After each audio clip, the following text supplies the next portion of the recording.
beloved Boss Mike Cervera.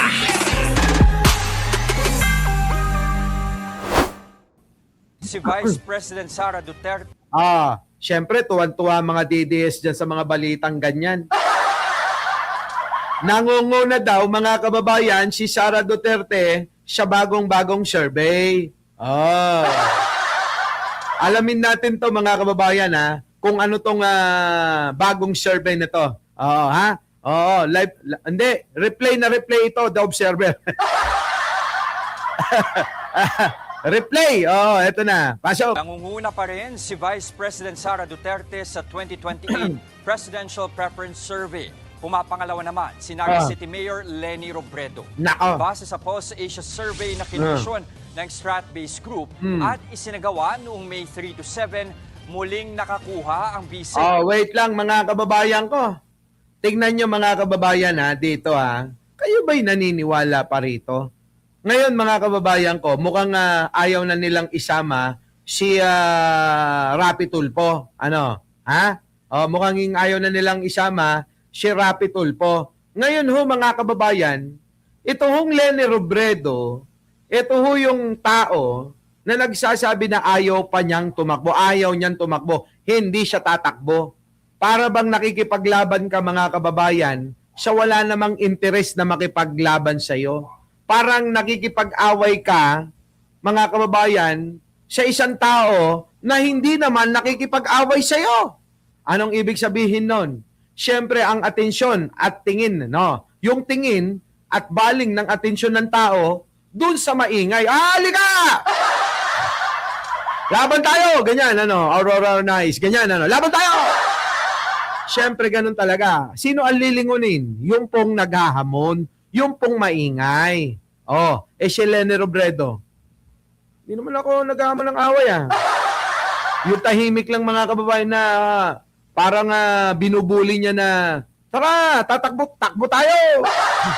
Laban tayo! Ganon, ngayon mga kababayan, eto titigan yung maigi mga kababayan. Titigan yung maigi. 51%, 41%. Mga kababayan, 10% na lang yan. 10% na lang mga kababayan, ang lamang ni Sara Duterte kay Leni Robredo na hindi pa nagdideklara. What if mga kababayan, magdeklara si Leni, malamang mabaliktad ito baka higit pa, Baka higit pa. Baka mahigitan pa mga kababayan, Mahihigitan to. Diba, si Leonora bro, nag-aabala ka pa, ikaw talaga. Thank you kakain na ako ng masarap mamaya. Mahihigitan to mga kababayan, maniwala kayo. Oo. Kaya, sa mga survey na ito, na mga lumalabas, i-play natin, Boss Mike. Ng 51%. 41% naman kay Robredo. 2 puntos ang ibinaba ni Robredo mula noong Marso. Pero lamang ang alkalde sa Luzon. Umangat at umahabol din siya kay VP Sara sa Visayas. Kita nyo mga kababayan, nakakapagtaka ito Paano nangyari yan? Di ba? Tanong ng marami, paano nangyari yan? Mukhang malaki yata ang pondo ni Sara para manalo sa eleksyon, Kita naman natin yan sa Senado pa lang Yung pong mga nakikipaglaban dyan, tingin nyo hindi nagkakaroon ng anda. Yung mga pondo nila mga kababayan, malaki talaga. Ako, naniniwala dyan baka nga kasali dyan ang China. Kasali ang mga big time na contractor, kasali yung mga politiko na may kaso, nag-aambag-ambagan na. Para gawin nila lahat, para maupo. Sino? Si Sara Duterte para mailigtas nila. Mga kababayan, isa lang ang ibig sabihin niyan. Lahat ng may ayaw kay Pangulong Bongbong Marcos, lahat yan ay sangkot sa katiwalian, sangkot sa korupsyon, sangkot sa mga katarantaduhan sa gobyerno. Diba mga kababayan ko? Tama mga kababayan? Sangkot lahat yan. Sigurado. Tignan nyo naman. Kita nyo si Sara, nandun lang pa easy-easy lang. Parang kampanteng-kampante. Para bang, siyempre kampante, no? Para bang isip niya, kayo na bahala dyan. Basta pag nanalo ako, absuelto kayong lahat. Parang ganun, mga kababayan ko. Absuelto kayong lahat sa akin. Pag nanalo ko, pondo kayo. Sige, pondo kayo. Pagka nagpondo kayo, kung magkano yung mga nilabas nyo yung pera, unang-una, kung ikaw ay sangkot sa katiwalian, kung ikaw ay sangkot sa pagnanakaw, may kaso ka, sa madaling salita, o umasa ka, absuelto ka. Pag ako ang naging presidente, kita nyo mga kababayan, ano? Trilyon pera nila, ayan na nga. Trilyon ho yung mga inutang ni Digong na hindi natin nakita eh. Ngayon, ikaw, wala kang kaso, pero gusto mong tumaya, tataya ka. Pagka nanalo ko, tumulong ka, yung pera na ginastos mo, 10 beses na doble yan. Ibibigay ko na proyekto, bahala ka. I-ghost project mo yan. Ganun, ano? Bahala ka, nakawin mo yan, ganun, ano? Diba, gladiator, ano? Ganun, mga kababayan. Sabi ni Gladiator, Trillanes is patriotic. His courage, integrity, and credibility. Pang-presidente. Sana magkaroon siya ng chance in the future to lead the country. Tama. Alam nyo, nasa guhit ng palad niya yan. Hindi nga lang namin alam kung kailan. Pero mga kababayan, yung suporta natin kay Trillanes, mga kababayan, hindi natin inaalis yan. Rendelyn Licayo, Aurora Harnais, di ba? Cherry Bells. Dapat nag-survey, dapat what place, dates, ganun dapat sinasabi lahat. Sige, mga kababayan kayo. Ngayon ito, mga kababayan, sa totoo lang dito pa lang parang mema't matuwa lang yung nagpa-survey, yung nagbayad. Siyempre, si Sara. Sabi ni Infinity, Sir Mike, si Sangkay parang iba na tinutungo ng mga vlogs niya. Talaga ba? Panonoorin ko nga. Tignan niyo to mga kababayan Hindi lang ho yan. Ito pa yung survey na isa. Marcos sumadsad ang net satisfaction rating sa pinakabagong survey. Kita niyo mga kababayan Ito lang Dito lang mga kababayan nakakaduda na to Nakakaduda. Diba? Boss Mike, 51%. Si Sara, 49% na lang ang buhay niyong mga may death rate. Grabe, no? Ito, mga kababayan ko, pakinggan niyo ho ito para makuha ho ninyo yung ibig ko sabihin, na mukhang minimekos-mekos talaga itong mga survey na ito. Biruin ninyo yung tao na nagtatrabaho, yung tao na kung saan-saan pumupunta para mabigyan tayo ng mga magandang proyekto, trabaho, etc. etc. Mga kababayan, yung pa yung walang mababa ang trust rating. Mga kababayan ko, hindi ko magets ito. Pero mga kababayan, pagkaisipin nyo maigi, mataas pa ang rating nung walang ginagawa. Diba? Banal na. Pastor yun Mataas pa ang rating ni Sara Duterte na walang ginagawa. Ang ginagawa ay papasyal-pasyal lang.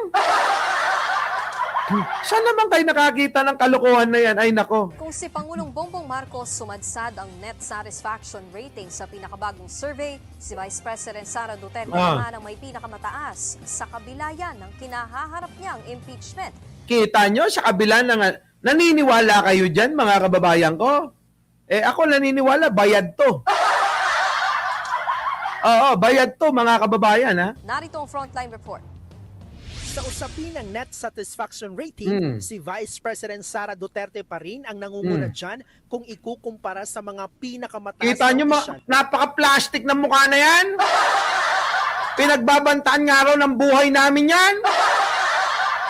Ewan ko, mga kababayan ko. Oo, pagka ganyan, mahirap paniwalaan, mga kababayan, kasi nga ho, alam nyo na, SWS, di ba, mga kababayan? Alam nyo na yan, di ba? May bahid, mga kababayan, ng Yangga. May bahid ng Yadba. Ayan, SWS, Pulse Asia, yan yung mga may bahid daw ng Yadba. Naniniwala ako, mga kababayan, alam nyo, isa na lang sa Okta. Kung Okta pa, mga kababayan Oo, kung Okta, okay yan. Pero SWS, Pulse Asia, mga kababayan, noon pa may bahid ng mga yan Di ba? Bayad-bayad, di ba? Ng bansa. Base sa survey ng social weather stations noong March 24 to 31, 54% ng mga Pinoy ang kontento sa performance ng BICE, habang 25% ang hindi. Katumbas yan ng positive 29 na net satisfaction rating. Kita nyo, mga kababayan ko, paano nangyari yun?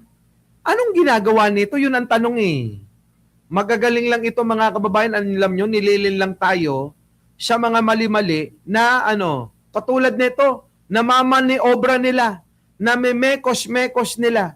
Kawawa naman si Pangulo. Di ba si Pangulo nagpapakahirap? Sus, kasinungalingan. Kaya nga nagpa-survey nga kami mula Mindanao hanggang Luzon. Tingnan nyo, mga kababayan, si Koy nga, di ba, laging absent yon. Kasi nag-survey yon. Anong resulta ng survey? Ang dami daw galit kay Sara Duterte. Tapos sa survey ng SWS, ganire, nako, kalokohan ito. 1% ang itinaas ni VP Sara sa kanyang net satisfaction. Kita nyo, 1% ang itinaas sa satisfaction rating niya. Mga kababayan, kita nyo, mema lang. May masabi lang na para hindi naman tayo mahalata, kahit isa lang. Isa lang ang iangat natin, konting-konti lang. Masyado kasing pansin kapag talagang tumaas yan Grabe, mga kabayan, tingnan nyo. Mema lang talaga. Kumpara noong November 2025, ayon sa SWS, tumaas ang BICE sa Metro Manila at kilalang baluarte ng mga Duterte na Mindanao. Pero bumaba rin ang score niya sa Visayas at Balance, Luzon. Nako! Isinagawa ang survey sa kasagsagan ng impeachment proceedings kay VP Sara, kung saan natukoy ng House Committee on Justice na may sapat na basihan ang reklamo laban sa BICE. Kita nyo? Ganun ba kabobo yung mga tao, mga kababayan? Ganun ba? Yung mga tao kabobo, kahit na nakita na may basihan na i-impeach si Sara, tiwala pa rin? Ay, no. Ganun na ba talaga tayo, mga Pilipino? Nakakalungkot naman. Ang bobobo naman pala natin talaga, no? Mga kababayan. Kahit na alam na natin na may kasalanan, kahit na may sapat na basihan para patalsikin at i-impeach si Sara Duterte, abay naniniwala pa rin tayo? Anak ng pating naman, talaga naman. Sumunod kay VP Sara si dating Senate President Tito Soto na may positive 15 net satisfaction. Kita nyo, mga kababayan ko? Si Tito Soto tumaas! Di ba nga ang mga Duterte galit nga din Galit dito kay Tito Soto. Di ba? Tuta nga tawag nila Tito Tuta, di ba sabi nila, mga kababayan? Tito Tuta. Wala, mga kababayan. Kung sana si Tito Soto bumagsak din dahil yung po yung gusto ng mga tao, di ba? Galit sila diyan. Kung totoo, no? Wala. Tumaas pa mga kababayan ko Tumaas si Tito Soto. Si Sara tumaas, si Pangulong Bongbong bumagsak. Ay nako, mga kababayan. Puro kalokohan ito. Nabawasan siya ng 1 punto kumpara noong Nobyembre. 1 puntos din ang ibinaba ni House Speaker Bongie Lee na may positive 4 net satisfaction. Steady naman sa positive 9 na net satisfaction si Chief Justice Alexander Gismundo. Kita nyo, mga kababayan? Ay wala, hindi ako naniniwala dyan. So yan, ganyan po. Ganyan po na may mekos-mekos yung mga survey na yan. Our beloved Boss Mike! Boss Mike!